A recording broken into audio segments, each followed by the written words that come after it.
Bawa kwartawab shalanawa, Bawa kwartawam shalanawa, abayahawa shabashamayam, abayahawa shabashamayam, salakalanawa, salakalanawa, alkataayanawa, alkataayanawa, watawadalak aldamak, watawadalak aldamak, sa satap at kataayanawa, sa tapat kataayanawa, kalhalal hawadla abayhawa layam, alalal hawadla abayahawa layam, basa masyayak hawashay, bahasya masyayak yawashay, basam raw kakadas, bahasyam raw kakadas, yaman. yaman.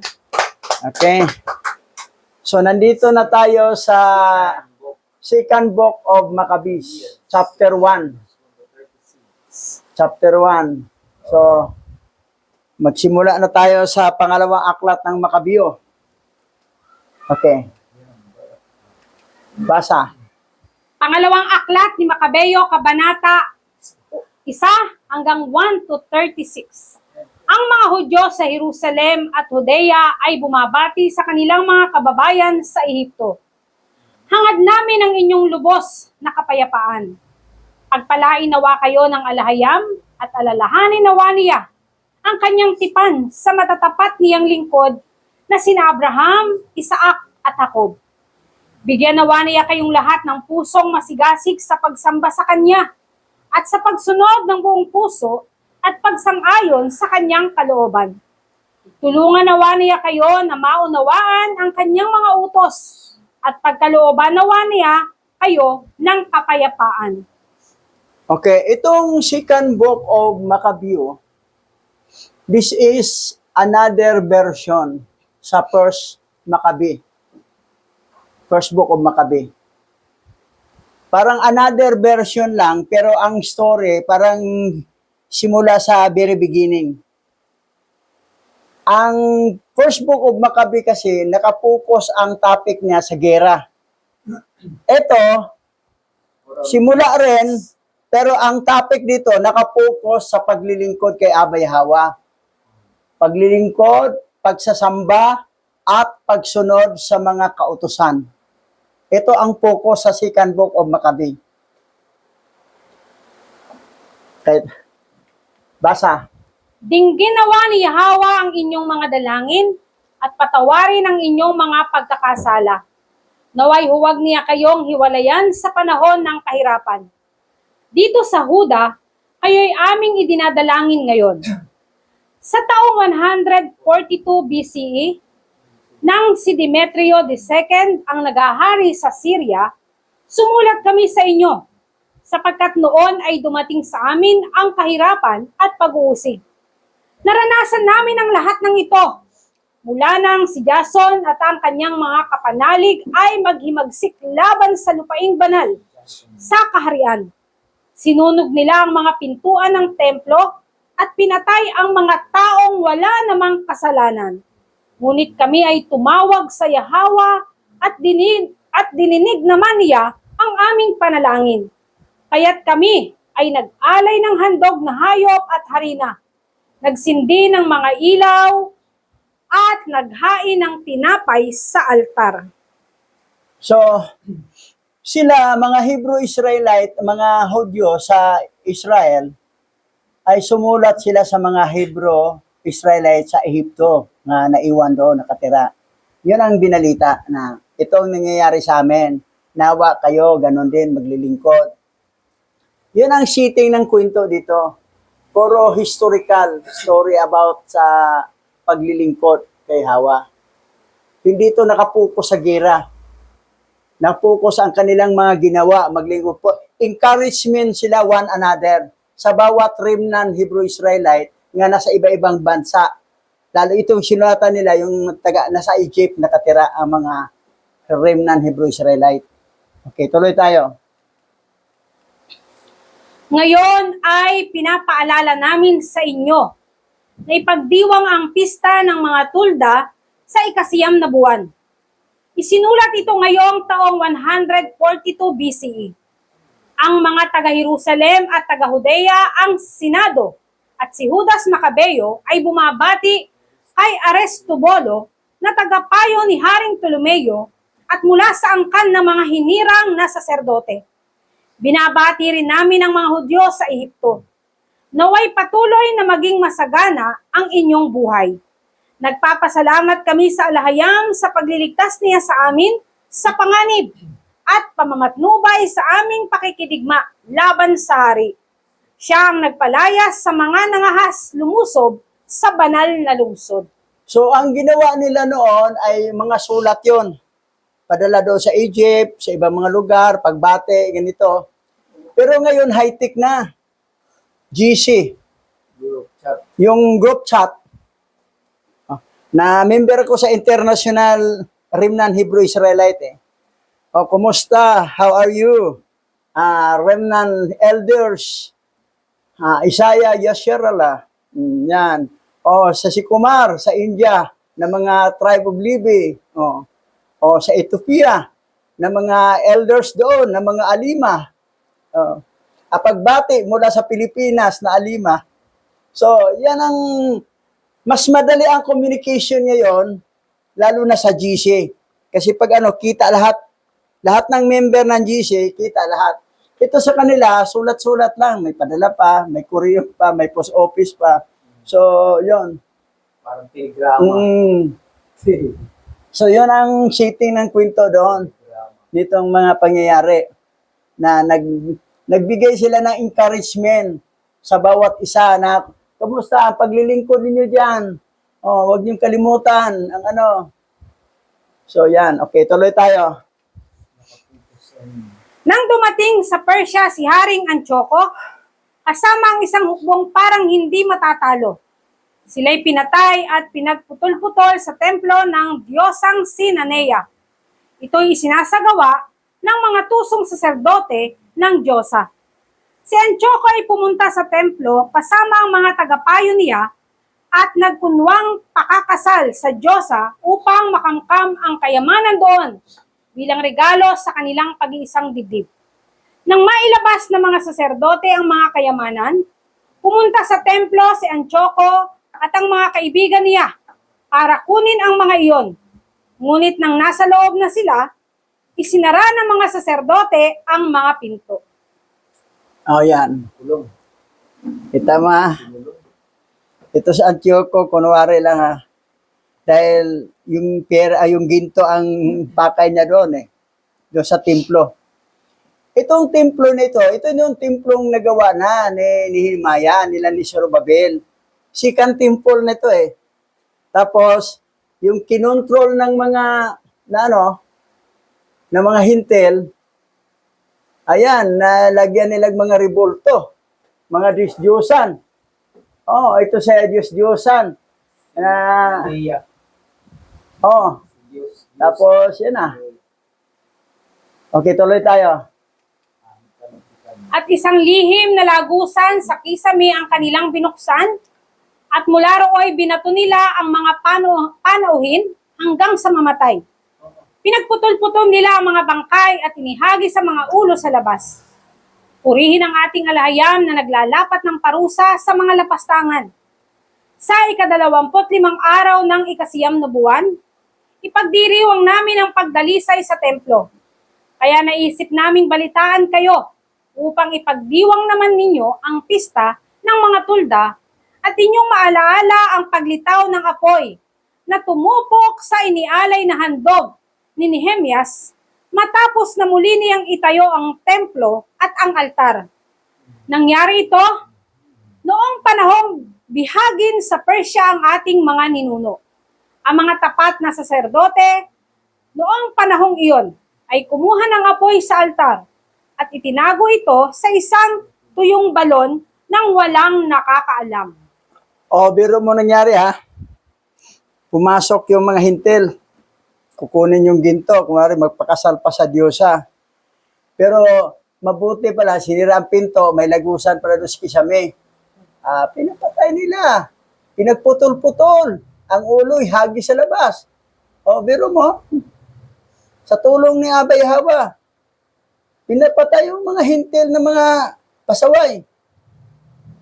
Parang karumal-dumal ang ginawa, pero tama lang. Tama na, putol-putulin. Chop talaga parang ginagawa dati. Ganon ang Kasi lapastanganan ang ginawa. isang lapastanganan sa templo na ginawa nila. Templo, second temple yun, nagawa na ni Zerubbabel, nila ni Nehemiah. Pero ano nangyari, yung pinasok ng mga hintil, nila ni Antioco, Hari Antioco, grabe. Pero Diyos-Diyosan. Talagang laging ginigipit talaga itong mga Hebrew Israelite sa mga hintil Ngayon, lumalaban sila sa tulong ni Abay Hawa. O yan, pinagpuputol-putol nila. Ang ulo, pinaghagi sa labas. O, kaya mo? Agoy. Kaya mo? Gagawin yun sa ano? Sabi nga ng iba na, grabe itong mga Muslim, talagang terorista, mamatay tao. Tama lang Lapastangan yung ginawa nila sa templo Sa pagsamba nila sa kay Allah. Kasi ang pagsamba kay Allah, tama naman, synonyms yun ng Yahweh Pero ang mga Christian, kunwari ko na bait-baitan, dibulto, grabe, puro mga pangalan, puro fallen angel. Binaliktad nga, gano'n ang ginawa ng mga Hebrew Israelite. Paano nila pinagputol-putol ang mga katawan, mga ulo, pinaghagis nila. So yan. Hindi yan masama dahil ang ginawa nila, lapastangan sa templo Okay, tuloy tayo. Lumipas ang mga taon at niloob ng alahayam na ni Nehemias ay mapag-utusan ng hari ng Persya na hanapin ang nawawalang apoy na iyon. Mga salinlahi ng mga saserdoteng nagtago ng apoy ang isinugo ni Nehemias para hanapin ang nasabing apoy. Ibinalita nila sa aming wala ng apoy sa balon, kundi putik lamang.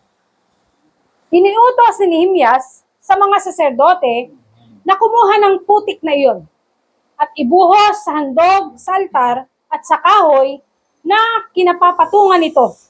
Ginawa nga nila ito at paglitaw ng araw na nooy natatakpan ng ulap, isang malaking siga ang sumiklab sa ibabaw ng altar. Namanghang lahat sa kanilang nasaksihan. Habang natutupok ang handog, pinangunahan nila si Jonathan sa pananalangin at tumugon naman si Nehemias at ang mga tao.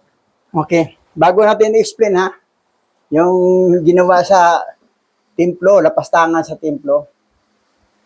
Dito sa atin sa Pilipinas, may sikat ditong preacher ng Christian. Very sikat. Minura niya si Allah. Biro mo minura niya si Allah. Papatayin siya ng Muslim. Tumakas siya. Sa Netherlands, nakatira. Hanggang doon na siya namatay. Sino yon? Si Eli Soriano. Kailang umalis siya dito, iniwanan niya dito ang kanyang congregation na malaki kasi minura niya si Allah. Hindi papayag ang mga Muslim doon. At murahin yung namin. Si Allah. Yan. Takas siya. So, ganun. Dito, yung napastangan sa templo, pinagpuputol-putol ang katawan. Pinaghagis mga ulo. So, malaking mali naman ginawa ni Eli Soriano Minura na si Allah. Si Allah, siya yung Yahweh Synonyms lang ang pangalan. Dapat pinura niya, Jesus Christ, God, Lord, Panginoon, kasi mga fallen angel yan, mga satanas lahat yan. Pero yung Allah, minura niya, yung Yahweh, mumurahin niya, nako, yari ka dyan. Kasi ipaglaban talaga, hindi mo pwede lapastanganan. Yung ginawa na, lapastangan sa templo. So yan, ngayon dito, patungkol naman sa handog. Kasi yung panahon na yan, during the time, handog talaga kailangan nila sa kapatawaran ng kasalanan, ganon. Tapos, ang apoy pa, isa pang problema nila sa apoy. Na para magkaroon tayo, wala namang problema sa apoy ngayon, daming posporo daming mga lighter Yung panahon nila doon, yung bato nga ganon nila para... Pagkikis-kisin ng bato. So, Pahirapan. ngayon, doon sa nagtaka, kumislab, nagkaroon ng apoy. Doon sa may putik. Okay, tuloy tayo. Ganito ang panalangin ni Nehemias. Yahawa naming alahayam, Ikaw ang lumikha ng lahat ng bagay. Kahanga-hanga ka, makapangyarihan, makatarungan at mahabagin. Ikaw lamang ang hari. Ikaw lamang ang mahabagin, makatarungan at makapangyarihan. Ikaw ang walang hanggang tagapagligtas ng Israel. Ikaw ang humirang at nagpala sa aming mga ninuno. Tanggapin mo ang handog naming ito para sa Israel. Ingatan mo at pabanalin ang iyong bansang pinili. Tipunin mo po ang nagkawatak-watak na mga Hudyo na inalipin ng mga hintil. Kahabagan mo po ang mga kinamumuhian at inaapi upang malaman ng mga hintil na ikaw ang aming alahayam. So, ang kanila talagang forgiveness sa sin, nung time na yan, handog talaga. Tinanggap ng mga handog. Ganon. So, yun ang practices mula pa yung tinuro doon kay Abraham. Yung doon kay ano, yung bakit tinanggap ang handog ni Abel? Hindi kay Cain. Dahil kay Abel may dugo na binuhos. Kay Cain wala. Si Abraham kung naghandog. Ganon talaga ang sa lumang tipan. Pero dito, talakayin natin ang sa bagong tipan. Okay, tuloy tayo. Parusahan mo ang labis na nagpapahirap sa amin at nagmamalaki pa sa pag-api sa amin. At gaya ng ipinangako mo sa pamamagitan ni Moises, itatag mo ang iyong bansa sa iyong lupang banal. Pagkatapos manalangin, ang mga saserdote ay nag-awitan. Natupok nga ang handog, ngunit may natira pang putik na buhat sa balon, kaya't iniutos ni Nehemias na ibuhos ito sa malalaking bato. Pagkabuhos, isang malaking ningas ang sumiklab, ngunit mas maliwanag pa rin ang ningning ng liwanag buhat sa altar. Yan. So, sa Maccabi, yung time nila ni Nehemiah. O yan, Nehemias. Tapos, naghandog sila. Tumupok. Doon sa apoy na nabuhos nila doon sa malaking bato. Ay doon, may apoy. Kumislap at kinain yung mga handog. Pagkainin ang handog, tinupok, ibig sabihin tinanggap ni Abay Hawa yung handog. Ganon. Okay, tuloy. Nabalitaan ito ng mga tao at umabot din sa kaalaman ng hari ng Persia. Ang dakong pinagkunan ng putik na ginamit ni Nehemias at ng mga kasamahan niya para sunugin ang handog ay pinabakura ng hari ng Persia at ipinahayag niyang banal ang puok na iyon. Malaking salapi ang kinikita ng dakong iyon at sino mang naisin ng hari ay hinahatian niya sa kinikita. Neftar ang itinawag ni Nehemias sa putik na iyon na ang kahulugan ay paglilinis. Ngunit tinatawag itong nafta ng karamihan. So, sa Old Testament talaga, sa lumang tipan, ang kaligtasan, ang kapatawaran ng kasalanan ay handog ng hayop. Handog ng hayop. Yun ang ginawa nila eh. So, ang nangyari sa lumang tipan, ang covenant ni Yahweh sa kanyang bayan, lalo na sa bansang Israel, ay ang dugo ng hayop. Mula pa naman doon sa simula kay Abel eh.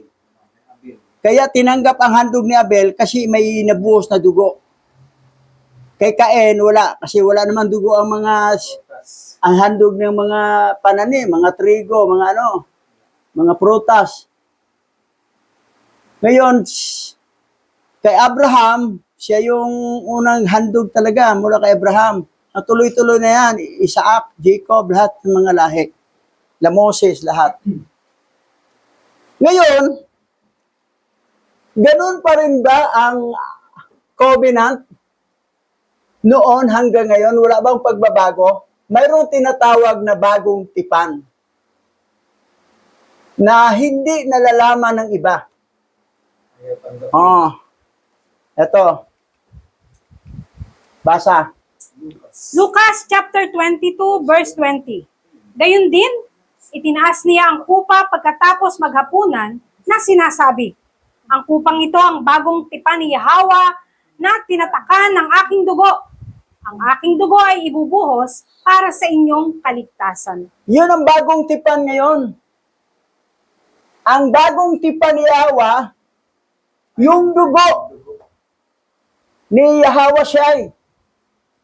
Ang aking dugo ay ibubuhos para sa inyong kaligtasan. Hindi na dugo ng hayop. Wala nang bisa yun. O, bagong tipan Iyahawa. ni Yahweh. Bagong tipan. Original to ha. Ancient Aramaic Hebrew. Gayon din, itinaas niya ang kupa pagkatapos naghapunan na sinasabi, ang kupang ito ang bagong tipan ni Yahweh na tinatakan ng aking dugo. Ang aking dugo ay ibubuhos para sa inyong kaligtasan. Hindi na yung dugo ng hayop, dugo na mismo ni Yahweh nga nagkatawang tao. Si Yahweh siya ba? Siya ba si Yahweh nagkatawang tao? Paano ma-prove? Okay, basa. Hebreo chapter 10 verse 18. Dahil ang mga kasalanan ay pinatawad, hindi na kailangang mag-alay ng mga hayop upang sunugin para sa kasalanan. So wala nang hayop. Kasi kung mayroong bagong tipan, yung lumang tipan, wala na. May bago na eh. Wala na ang lumang tipan, nandito na tayo sa bagong tipan. Dahil ang mga kasalanan ay pinatawad, hindi na kailangang mag-alay ng mga hayop upang sunugin para sa kasalanan. Hindi na eh. Pero iba, Sunog pa rin. mga tulibagbag na yan eh. Ayaw pa nila yung tanggapin yung nag-alay ng Oo. bato. Okay, tuloy. Pahayag chapter 22 verse 16. Akong si Yahweh siya ay nagsugo ng aking anghel upang ipakita sa iyo ang mga bagay na ito sa pamamagitan ng mga tanda. Ako ang Yahweh na naging laman sa lahi ni David upang iligtas ang aking binhi sa pamamagitan ng aking dugo. O, di na Oh. Sino si Yahweh siya? Siya si Yahweh nga naging laman. Akong si Yahweh siya ay nagsugo ng aking anghel upang ipakita sa inyo ang mga bagay na ito sa pamagitan ng mga tanda. Ako ang Yahweh na naging laman sa lahi ni David upang iligtas ang aking binhi sa pamagitan ng aking dugo. Sa doctorated nga lang hindi na ganyan. Kaya sila naligaw talaga. Ang dinoktor ng Vatican Canon Law ay ginawa nilang si Jesus Christ daw, siya si bright morning star. Oh, yan. Bright morning star. Ngayon, kikonek nila doon sa Isaiah 14:12 to 4:10 na ang morning star doon, na doon sa King James Version, naging Lucifer. Therefore daw, itong si Jesus Christ, si Lucifer. Ang original, wala namang Jesus Christ sa original. Yahweh siya, you know. Ay, Ang ginawa kasi, ang original New Testament sa Hebrew Aramaic, ito yung na-translate sa Tagalog. Di-translate ni Septuagint ng Greek na ginawa niya doon ho aster, ho lapros, ho proinos, or phosphorus, na sa English, bright morning star.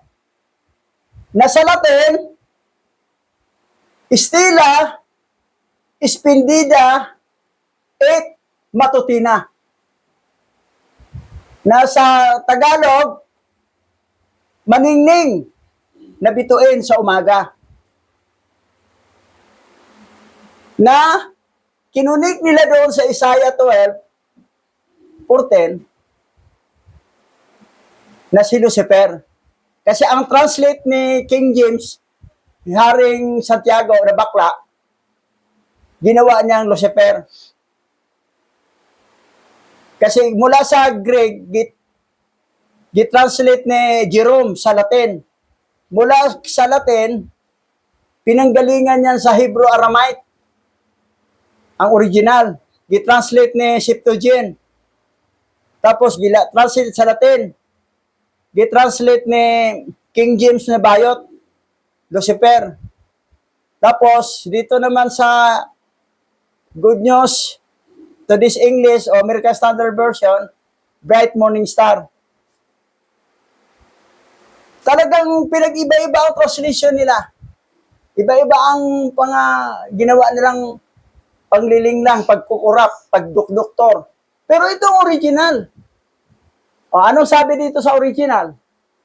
Ako si Hawashai ay nagsugo ng aking mga anghel upang ipakita sa iyo ang mga bagay na ito sa pamagitan ng mga tanda. O, anong tanda? Ako ang Yahweh. Sabi ni Hosea, siya si Yahweh na naging laman sa lahi ni David. O, sa lahi siya ni David, tribe of Judah, upang iligtas ang aking binhi. Sino iligtas niya? Binhi lang niya. Sa pamagitan ng aking dugo. Kung hindi niya binhi, pasisyahan. Sorry. Di talaga sila maniniwala dito ang hindi niya binhi. Okay, tuloy pa natin. Hebrews chapter 9 verse 12. Sapagkat si Yahawashai Hamashayak ay pumasok minsan sa dakong banal, hindi sa pamagitan ng dugo ng mga kambing at mga guya, kundi sa pamagitan ng kaniyang sariling dugo, upang matamo ang walang hanggang kapatawaran ng mga kasalanan. Si Yahawashai Hamashayak, na si Yahweh nagkatawang tao, dugo niya ang dinalay handog. Hindi yung dugo ng hayop. So, dugo ng hayop sa lumang tipan, pero sa bagong tipan, dugo na niya mismo. Ni Yahweh nga nagkatawang tao. Kaya nagkatawang tao para magkaroon ng dugo. Para sa katubusan. Yan ang sa bagong tipan. Okay, dugtungan pa natin. Hebreo chapter 9 verse 25. Ang mataas na saserdote ng mga Hudyo ay pumapasok sa banal na lugar bawat taon na may dalang dugo ng mga hayop. Ngunit si Yahawashai ay pumasok lamang ng isang beses upang ihandog ang kanyang sarili at sapat na iyon dahil siya ang huling handog. Si Yahawashai. Pero ang mga saserdote, taon-taon yun, naghandog. Pero once, isang bisis lang. Ngunit si Yahawashai ay pumasok lamang ng isang bisis upang ihandog ang kanyang sarili. At sapat na yun. Sapat na. Dahil siya ang huling handog. Pag huling handog, hindi na wala ng handog. Wala nang pangalawa. Wala nang pangalawa. Hindi ka na rin maghandog ng hayop. Tapos na eh. Si Yahawashai ng pinakahuling handog. Siya mismo, sarili niya ang handog. Yan ang bagong tipan na hindi naintindihan ng iba. Kawawa itong mga nagagaya ngayon. Kawawa na sa lumang tipan sila nagniwala. Kaya lang natisod sila sa bagong tipan kasi kinurap kasi ang bagong tipan.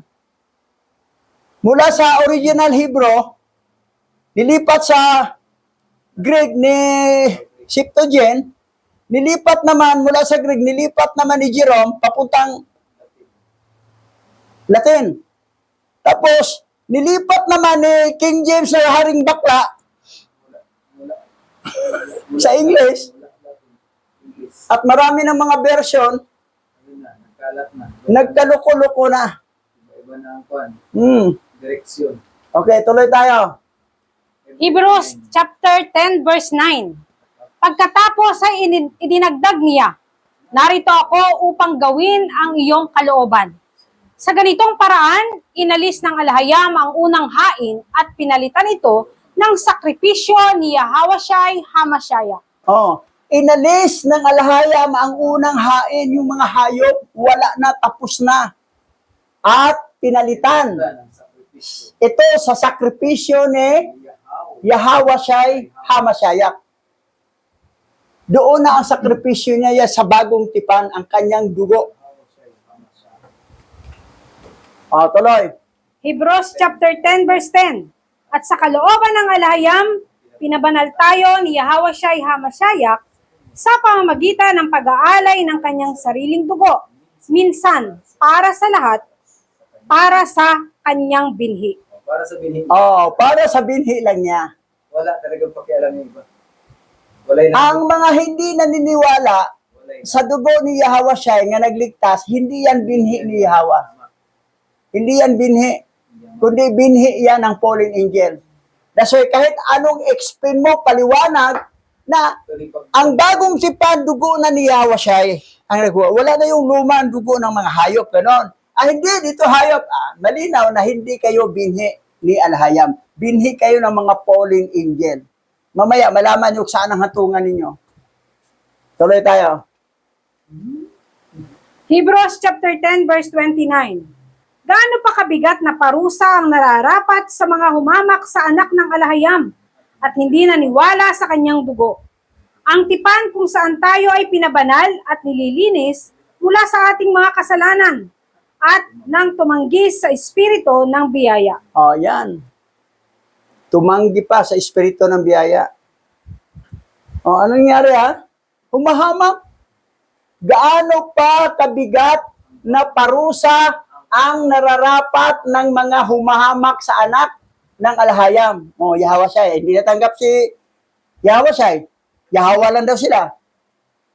At hindi naniniwala sa kanyang dugo. Dahil ang paniwala niya, dugo ng hayop pa rin. Wala, obsolete na yan. Wala na, lumang tipan. Dito na tayo sa bagong tipan.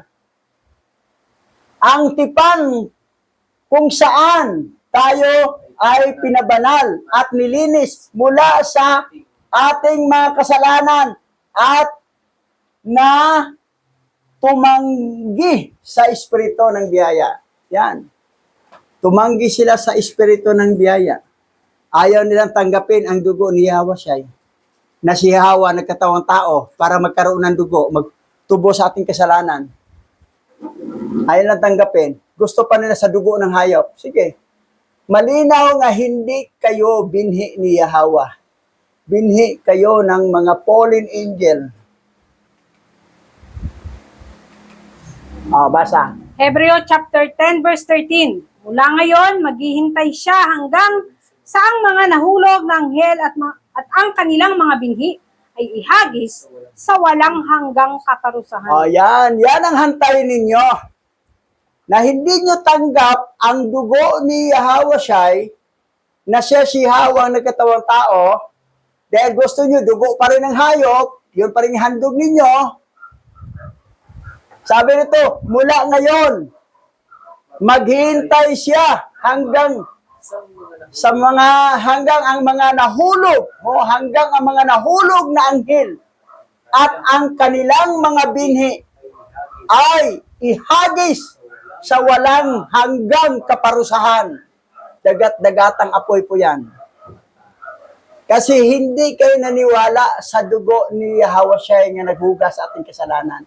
Doon pa rin kayo sa lumang tipan. Binago na nga, may bagong tipan na nga. At ang bagong tipan, yung dugo ni Yahawashai. Na si Yahawashai, siya si Yahawa, nagkatawang tao. Tapos na. Kaluluoy. So, naggamit-gamit sila Yahawa, pero hindi tanggap si Yahawashai. Ginawa nilang kaluluoy. Abangan. So, Pamumusong. imperno, pamumusong. Nakakaawa. Pamamaliit yun kay Abu Yahweh. Pero yung kanilang isip, Papuri yun. Hmm. Pero pamumusong yun. Papuri daw ko, no? Wala Hindi daw kasi iba. nila intindihan ang bagong tipan kasi hindi kasi sila binhi ni Hawa. Binhi sila sa mga anghel nga nahulog. That's why doon talaga sila pumapanik sa tatay nila nga si Satanas. Na mga fallen angel nga naging mga Satanas. Doon sila pumanik. Blood is thicker than water. Kasi anong dugong mayroon sa kanya, doon siya pumapanay. Eh, dugo naman sila ng fallen angel eh. Hindi naman sila dugo ni Hawa eh. Okay, tayo dadako sa panalangin. Pastor Richard. Malinaw pa sa sabaw ng tulya.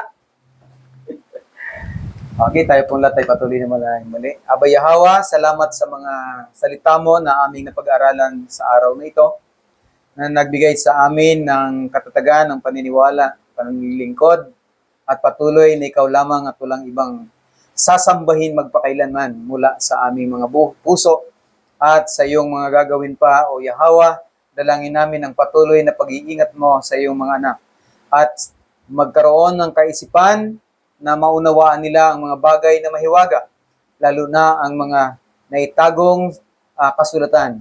Muli, sa pamamagitan ng Bishop Boy Alima, kami pong dalangin, O Yahawa, ang budget na nalalapit ay patuloy na mai-provide sa pagsasaayos ng iyong kasulatan sa madaling panahon. O aming alahayam, sambahin ang iyong pangalan. Luwalhatiin ka sa pamamagitan ni Mashiach Yahweh Shai, Yaman.